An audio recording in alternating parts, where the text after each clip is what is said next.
Alrighty, three. So why don't we go ahead and get started?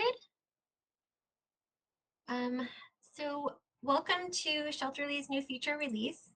My name is Angie Martin. I'm the VP of Communications here at Shelterly, and I'm really excited to share some information about dispatch with you this evening. Trevor is also on the call. He's going to be chiming in as I'm walking us through the dispatch demonstration, just to make sure that T's are crossed and I's are dotted and all of those good pieces of information. He's also going to talk at the end about Shelterly integration with Watch Duty and the layers. So last talk we talked about the integration, and so this time we're going to talk about the layers and how that's making it more efficient for us while using Shelterly.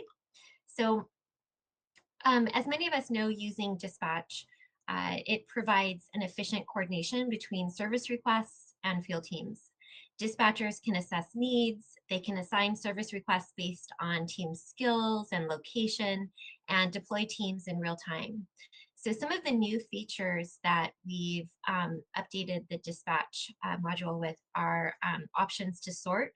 So we can sort by follow-up date or by priority. We can have options to filter by priority, species, start and end dates, or if an ACO is required. So let's just say that you've put out a mutual aid request and you have a bunch of teams who have just shown up. This will really help maximize efficiency for putting teams out into the field. And then we'll walk through really quickly the updates to debrief, because that's really changed and it's more intuitive than it was before and even more efficient. So we should have a lot of time at the end of our talk. I'm going to walk through everything pretty quick. And so at the end of our talk, we should have some time for questions and answers. If there's questions not related to dispatch that you want to ask, bring those up. That's what these webinars are for. We really want to help get you the answers to any questions that you have. We also want to be sure that you check out the quick reference guides that are located either on CalCart's website. You can follow the information here. It's on calcarts.org. It's also on shelterly.org under resources. And we want to really thank Lisa and Lauren and Kate for putting these together. This is hours and hours of work and time and effort that they put in to create these quick reference guides for all things Shelterly, and we're so grateful to have those. There's just one other caveat that I want to say before we dive into the demonstration, is that I'm going to show some ways of providing dispatch, different methods. And so just make sure that your methods align with your team. So if ours are different than your team leads, always follow your team leads. All right, so we're stepping into this scenario on day 2 of an incident. So for the past 24 to 48 hours, calls have been coming in.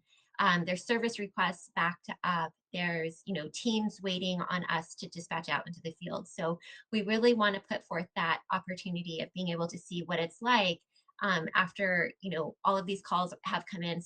Service requests are waiting for us, and how we would maximize the efficiency to get teams out into the field. So let's go ahead and let me stop sharing this screen and share this one.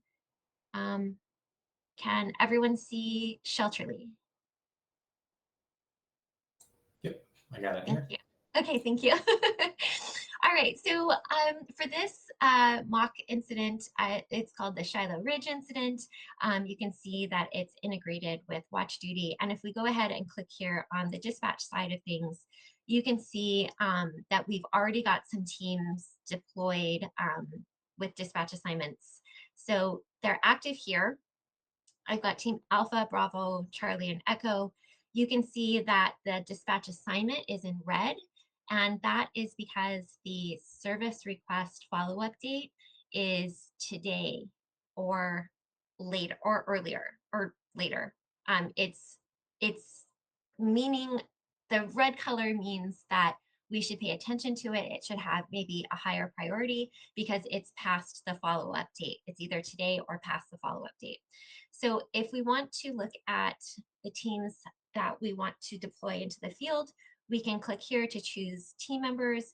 We can look here to see the service requests on our map, or we can scroll down here at the bottom. And you can see if I was just trying to pick and choose from this list, it would be pretty challenging for me to do that, especially, feeling overwhelmed just stepping in. So one of the good, efficient upgrades to dispatch was the sort options, which we talked about. So we have a primary sort method of the follow-up date or by priority. So if I click on this, if you watch this portion of your screen, it's going to change because now it's by priority. So it's sorted by priority. You can see here that the 2 arrows on this icon mean it's an urgent priority. And if I scroll down a little bit lower, you can see now these are just the highest priority. So if I remove that and go back to the primary sort method of the follow-up date, I can also filter. And if I want to filter the service requests by priority, such as urgent, by species, such as, if we have someone in the field who specializes in working with alpacas, let's say they're an alpaca whisperer, we could click on alpacas and you could see here that it would just show all of the alpacas. You could also filter by follow-up date, the start date, or by the end date, and those would show up as well. So if I remove the alpaca from here, you can see all of the service requests again. And let's just say now, if I was looking to dispatch animal control officers in the field, let's just say I only had a few that could follow our teams in, you could toggle this to on and then see all of the service requests here that require an animal control officer. And that brings me to noticing these icons that are really helpful. The first icon, if you can see it here on your screen, it's a little lightning bolt. And if you hover over it, it just shares that there's 2 animals reported for evacuation. This is the priority. This symbol here is for an ACO required. This one is crossed out, which means that it's not easily accessible or not confirmed that it is accessible.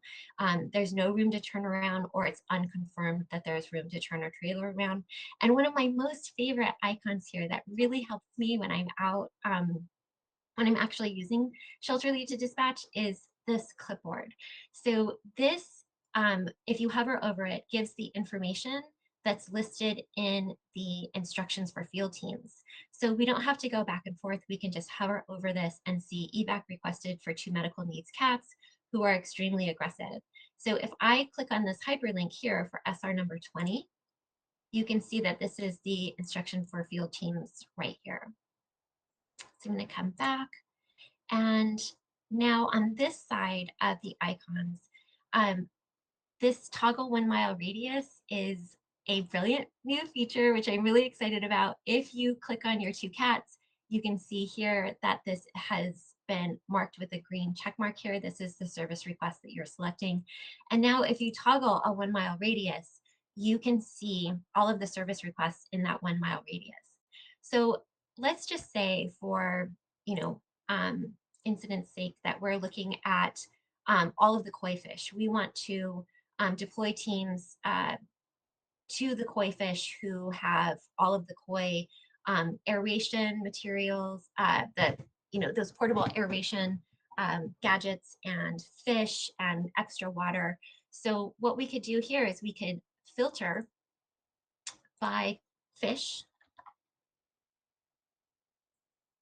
And then if we want to take the first one on our list, which is prioritized by service date, by service request date, we can now toggle by a 1 mile radius, and we can see that this one is within that 1 mile radius. So this is 25 fish, this is 10 fish. That would probably take up all of the supplies that we could bring at that one time. So I'm going to go ahead and click on this icon, which automatically selects these 25 fish here. And now I can choose my team members to dispatch them.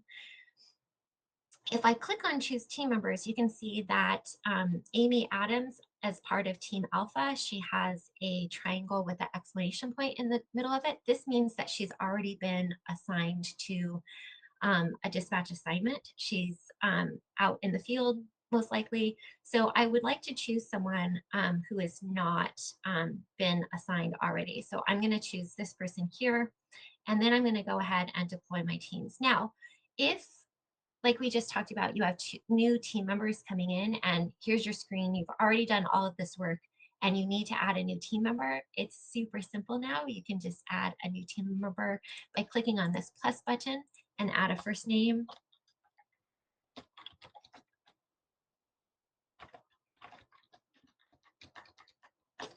And Mike is automatically added here. So now I can just deploy my teams, and we've created dispatch assignment summary number 9. Okay, so that's in a sense how you would create a dispatch assignment with the new features. Let's just give one more example of if you want to add a service request to an existing dispatch assignment. It's super easy now. If I come back to my dispatch side, I can see that team number 9, which I have not given a name to yet. If I want to add another service request to this team, all I need to do is deploy teams, choose my service request. Let's say I want to add on another fish. I'm going to choose my species, my freshwater fish. And let's just say I want to add on one more that's all the way out there. This is fish and chickens who need to be provided care for. So I'm going to go ahead and come here to DA number 9 because I know it's Mike Jones and Karen, and I'm going to select it and then assign it. So now dispatch assignment number 9 has 3 service requests to it.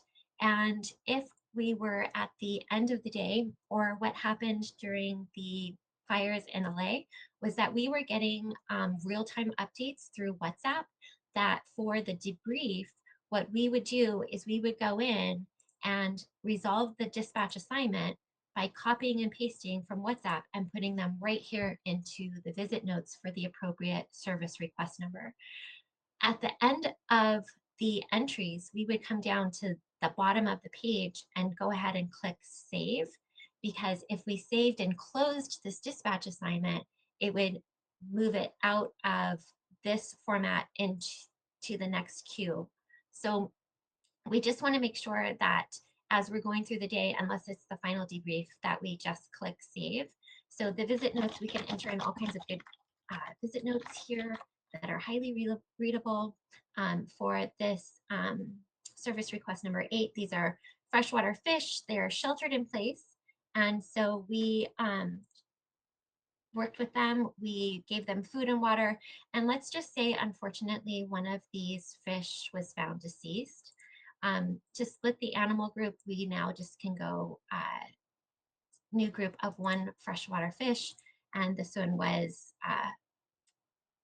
deceased. And so now the next team who goes in will know that they only have 9 fish as part of this service request number 8.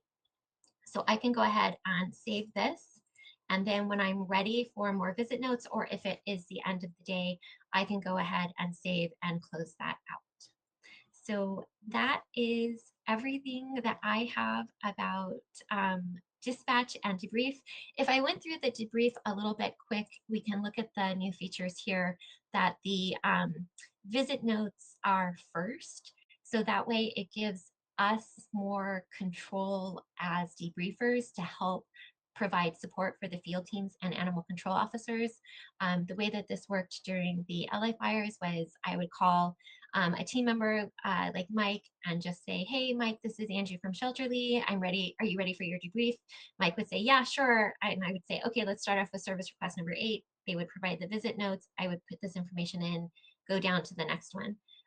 Another great feature of the debrief is the owner notified of outcome. You could toggle this to on, so then that way we know at the end of the day we don't need to contact the owner, that the ACO or field team has done so. So that's everything that I have. Can you go back to the dispatch assignment summary page real quick? Dispatch assignment summary page. Yes. So go into DA9, yeah. So one of the things that we did change is that before we were doing automated naming of your teams, we kind of got rid of that idea. Now you always have a dispatch assignment number, which will allow you to tell them apart, but you can easily come in as Angie just did here and just give them a team whenever you want. And so that's very editable right there. There's no harm in it not having a team name. So you can just call it by the DA, but it's kind of thinking of it as an extra label for what you want to call that dispatch assignment or that group of people. And then if you do the actions menu real quick, you also see that is where you can add additional team members. So let's add one more just so you guys can see how that works. You can select from existing. We don't have one, so we'll have to do the little plus sign for Joey. And you can add members from this page as well.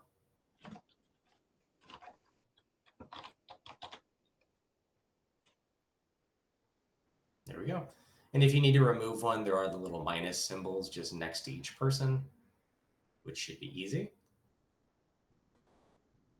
There we go. And then scrolling down at the top of each service request, there's now an actions menu. And inside that, we have a couple of options. And this menu is going to grow over time. We're going to ultimately, you saw that resolution form and that all the service requests are in there. We're going to actually end up changing that in the near future, that you'll actually do each service request note independently to minimize how hard it is to find stuff in that giant form. I'll be the first to admit I thought it was a good idea, but now we've learned that it was an okay idea. But there's a better one that's very similar, which is that you do them one at a time, which will allow us to tell when things are done as well. So we're lucky that we can kind of continuously update things. Will you click on that reassign service request? So this is also another option, is if, hey, this team's not going to be able to get to this work. This is one other kind of page that we have that allows you to look at the other service requests being serviced around this call and select one. So it looks like DA number 6 is probably the closest, I think, based on the colors. So go down one more and select DA6, and you can see they turn green, and you know that one's near the gold star, which is the service request that you're currently looking at. And that allows you to kind of move them around, but also be able to see where your teams are in real time. All right, let's open it up for questions. Anybody have any questions about any of this functionality? Hey, Trevor, I have a couple questions. It's Robbie. Hey, Hey my favorite dispatcher. You flatter me. Two questions. So the visit notes field, is that a text only field? Because I could imagine a scenario in which just a quick screenshot of the WhatsApp message with the date timestamp might be useful. You can attach images directly to the service request right now, but you can't attach it to a specific dispatch. So you're going to want to copy and paste the text. To answer your question, the visit note field is a text field. Okay.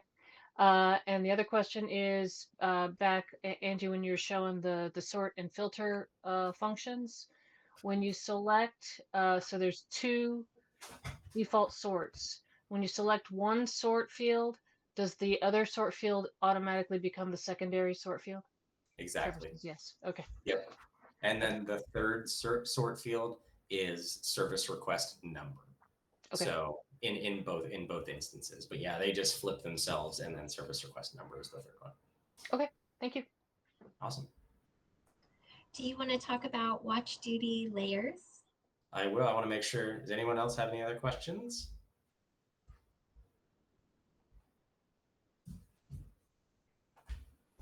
Trevor, this is Claudia. Sorry, one quick question. If you are wanting to quickly check that your day is done and all of the dispatch assignments have been resolved, what is the fastest way? Could you demonstrate how you would check that at the end of the day? Yeah, absolutely. So let me hop in. I'll take over screen sharing here. So we're in that same incident here. The easiest way, and why I built this page, is that you just click dispatch right here. So this only shows you dispatch assignments that are still active and open. And so as I go through, and resolve this one, for instance. So I'll resolve this one. I'll shelter in place this. And I click save and close instead. This one now is closed. And so when I go back to dispatch, DA number 4 will not be there. So you see how DA number 4 fell off? Yep. And so this page itself tells you which teams have not been debriefed yet fully. Awesome. Thank you. Yeah, absolutely. Okay, one other question, Summer. So the one thing that I had issues with is at the, I have a new team coming on or my team's finished assignments. I need to quickly be able to find new pending requests. And so I could find unassigned, but the problem is that would give me everything that like maybe is not coming for another day or two, because those are obviously unassigned. But nothing that was like, I just want to know brand new in the queue.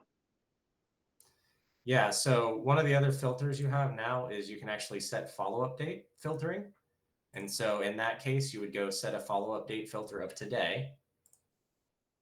And that would filter out any of the shelter in places and all of that, which is what we experienced in LA there in the future. So these are all of the ones that have come in that have a follow-up date that is either today. And in a real scenario, all the ones would deploy in the morning. Only the ones coming in today would be in this bucket. But in this case, we have one from a couple of days ago, which is something that we missed, or these would kind of represent all the calls that came in today. And you would be able to come into this screen and always apply that follow-up date filter to get that list. Okay, can you also sort by like the functionality that you can't save it as after? So like requested shelter in place or requested evac, can you just like group by all those and say, hey, show me any of those, so that if the dispatch date is previous to today and we somehow missed it, it will still pop up? We do not have that, but that would be easy to add in here of call type and allow you to select the call type that matches the icons. And this filter, the species one, is actually like multiple. So you can actually be like, all right, I want to see all the ones with at least a horse or a dog. So that's the way it works, is it's kind of an or. So these are all the ones that have a horse or a dog, and we could do the same thing for the call type if that would be useful.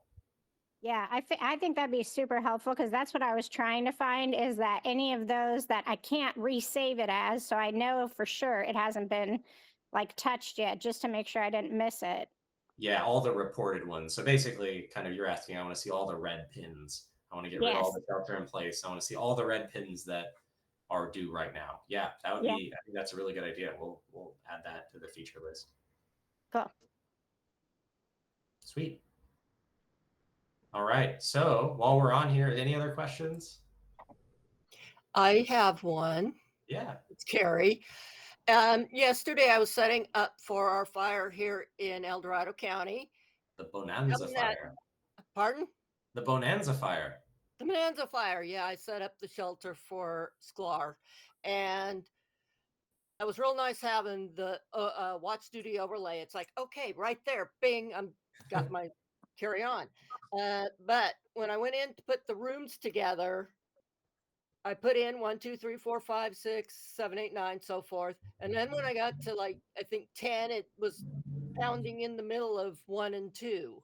Is there something I need to do about that?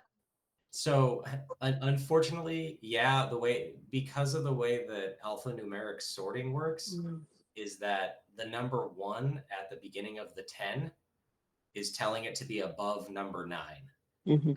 So your best bet is to use 2-digit numbering. So if you just go back in and you name your rooms 01, 02, 03, 04, that will solve your problem. Okay. Perfect. I can get that done. Yep, luckily it's an easy fix, and then the rest of the numbers work until you get to 100. Then you run into the same problem. So as long as you don't have more than 100 rooms, otherwise you have to go 001, 020. Okay. Makes sense? We'll never get that. I'll never say never, though. Thank you. You can work that into multiple shelters, and if you ever run into that problem. Yeah. All right, and she already alluded to, I want to sneak in while we've got the time, is that we do have some new watch duty layers. I did just discover that one of them got changed today, so I'm going to have to do a small fix, but we can talk about it. looks like Watch Duty figured out what I was doing and stopped me. So that's okay. I know how to get around it. So on any map in Shelterly now, you will be able to see fire perimeters. So for any active incidents that you would look at in Watch Duty and see the fire perimeters, and this is really nice because this is going to overlay underneath all your calls for service. So as you're getting that updated fire perimeter into Watch Duty, this will show up. The one that needs a slight tweak, which I'll be fixing probably later tonight, is that you also can get evacuation zones. And so in this instance, here's the Watch Duty version of this. These zones also now show up on the map and colored. So you'll actually have a red zone. The number will show there, so you can actually see which evacuation zone each of your calls for service are. So, and again, this shows up and you can see we've got fires. It shows all the fire perimeters anywhere, regardless of where your incident is. So you can go hunt around for them. But on any map, so the really useful one for a lot of folks is when you're doing a new hotline call. If I were to, if I was smart, I would have grabbed an address over here. El Monte Road.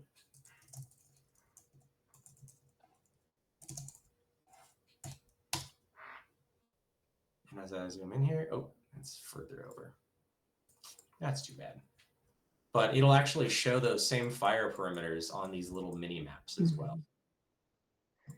Trevor, what's the refresh interval for Watch Duty?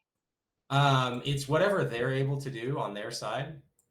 So it's a push. So I'm just, whenever you load a new page, it's actually asking Watch Duty for their data. So I'm not maintaining any of this. I'm just layering their data on top. So every time you move a page in Shelterly, it's gonna go. It's gonna go grab it. Okay. Yeah, it doesn't automatically update. So if you just stay on this page, it's not going to. But anytime you move around and load a new page, it's going to add these layers on top. So keep that in mind, is you can't just sit in one place and hope it's going to update. Oh yeah, that's good to know. So so if you don't move it, you're not looking at the latest information. Would like a little refresh? Yeah, all you gotta do is refresh the page. Yeah, okay. Or just navigate around. Like I said, sure. All the maps have it, so it's just whatever page you're on. Okay. It looks like there's a hand up from info at Sklar. Yeah. Oh, that should be Hi. right. Yeah. Hi. So back to and I love I'm glad that you went over the Watch Duty, the fire perimeter. I did notice that yesterday at our wonderful little bonanza fire. And thank you, Carrie, very much for your building the rooms for us, because that really helped. And this is secondhand information, and I'm really sorry to drag out probably what is a basic information. I have not had a chance to verify it myself, but somebody was we intake animals yesterday. Folks came to pick them up, and we had somebody there on site to reunite them. And she had just called me half hour before this started to let me know that when she went to reunite them, she kept getting an error message on all 5 animals that, you're not able to perform that function at this time. There's an error or something of that nature. Okay, I'll take a look at that, figure out what's going on. Okay. And I'm sorry, I wish I could have looked at it myself. Maybe it's fixed now. I don't know, but I just wanted to toss it out there. Yeah, I'll go check. I can get into your guys's and see what the issue is. Yeah. I know it looks like you guys attached some photos and everything too, which is great. So that all worked for you guys. So I'll go and see what the concern is. It might be a naming issue with a shelter or something. We'll figure it out. Perfect. Thanks so much. Yeah, absolutely. And then the last thing that I wanted to kind of, like last time we gave you a teaser, I don't know if I can guarantee it'll be ready for the next one, but new feature, because you guys are all here, is we're also going to be working on Petco Love Lost integration. And so in the future, and hopefully in time for a webinar, is you'll be able to mark an animal as public, and that will actually allow you to push the pictures that you've taken, and you're going to select which ones you want out into Petco Love Lost, which will allow them to do their cool AI face matching to social media to try to find the owner for you, using all their cool stuff, as well as they are willing to host that animal on their platform for anyone that's coming in and looking for their lost animals. And so that is a new feature that we'll be adding in the near-ish future, not exact timeline, but in the next month or two is kind of what we're hoping for, to add that set of features as part of the reunification portal rehaul that we'll be doing later this year as well. So this is kind of one of the first steps, and they've come on as partners to help us do that integration, and we've been able to meet with their engineers and figure out the solution. So another cool feature that everyone will get here very soon-ish, in geologic time. It's soon. That's what I always like. Well, awesome. If we don't have any other questions, I think we'll let everyone sign off. You guys can always reach out to info@shelterly.org if you guys have any questions or any concerns. And then let's everyone stay safe out there, and hopefully no fires anywhere, right? Awesome. Thank you Thanks, so much. everyone. Thank Thank you. you. See y'all. Bye.